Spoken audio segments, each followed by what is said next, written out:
Loisel detained her. "Wait," said he. "I am going to call a cab." But she would not listen and descended the steps rapidly.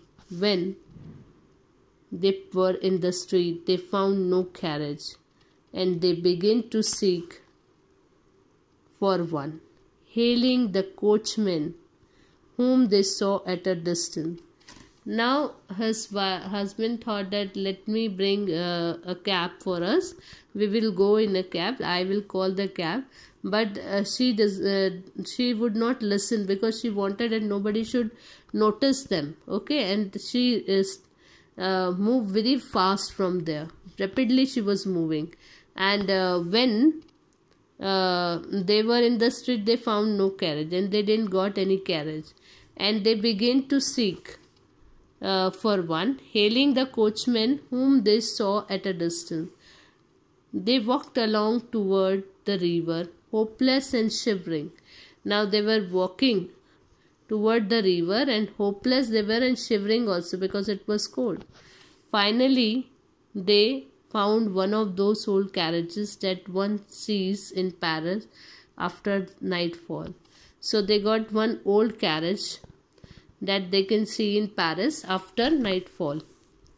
It took them as far as their door, and they went wearily up to their apartment. Now they reached to their home in that carriage, and they went to their apartment. It was all over for her, and on his part he remembered that he would have to be at the office by 10 o'clock. Now everything, the party was over. Now what husband was thinking, that early in the morning by 10 he had to reach to his office. She removed the wraps from her shoulder before the glass for a final view of herself in glory. Now she had taken out her wrap. She removed her wrap. And this is the habit of the ladies, that whenever they dress up very nicely, again and again they want to see themselves in the mirror. So just for the last time, final, she wanted to see this. Okay. She wanted to see that how beautiful she is looking, and she went in front of the mirror. Suddenly she uttered a cry, and suddenly she cried.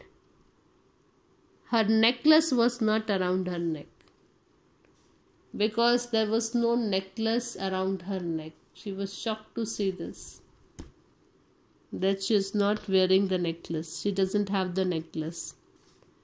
What do Monsieur and Madame Loisel do next? How do they replace the necklace? Now let's see that how they are going to give the necklace, how they are going to replace, what they are going to do the next.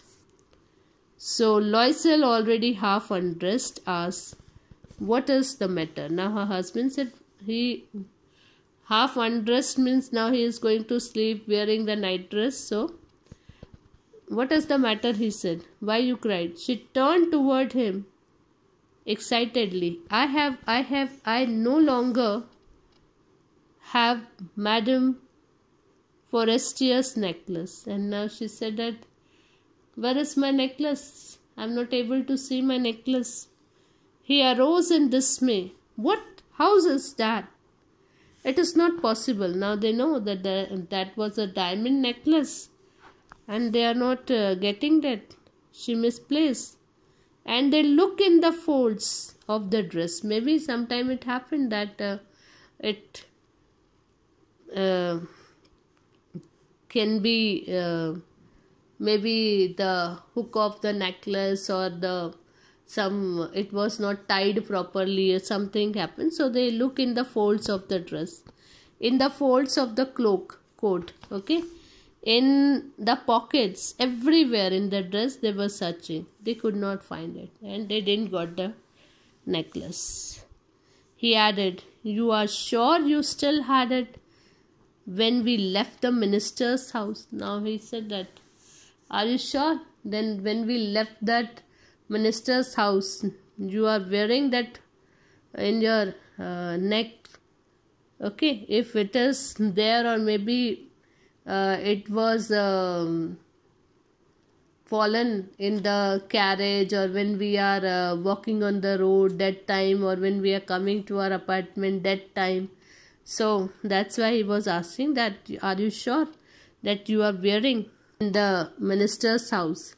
Yes, I felt it as we came out, but if you had lost it in the street, we should have heard it fall. It must be in the cab. Now the husband was saying that maybe if you have lost it in the street, we must have heard the voice of fall. Maybe it will be in the cab. Yes, it is possible. Did you take the number? No. And you? Did you notice what it was? Now he said, no, she said that, have you noticed the number? No, we don't have. She said, you have seen? No, they don't know the number. They look at each other, utterly cast down. This happened when we doesn't see the number of the taxi. Then how can you search that particular taxi? So they look at each other, utterly cast down. Finally, Loisel dressed himself again. Now again he wore the dress. I am going, he said, over the track where we went on foot to see if I can find. So he says, let me see whether I will get your necklace. And he went. She remained in her evening gown, not having the force to go to bed. Now she is not able to go to bed. She was wearing only that evening gown, and she was sitting. Towards 7 o'clock, her husband returned. He had found nothing. Now it was 4 o'clock. Maybe at 5 they reach home. And now at 7 o'clock he came back again. He is not able to find he didn't got the necklace. He went to the police and to the cab offices and put an advertisement in the newspaper offering a reward. Now what happened? He went to the police also. He had searched the cab offices also. That cab also, he had given the advertisement in the newspaper that if anybody will get that necklace, I will give some reward.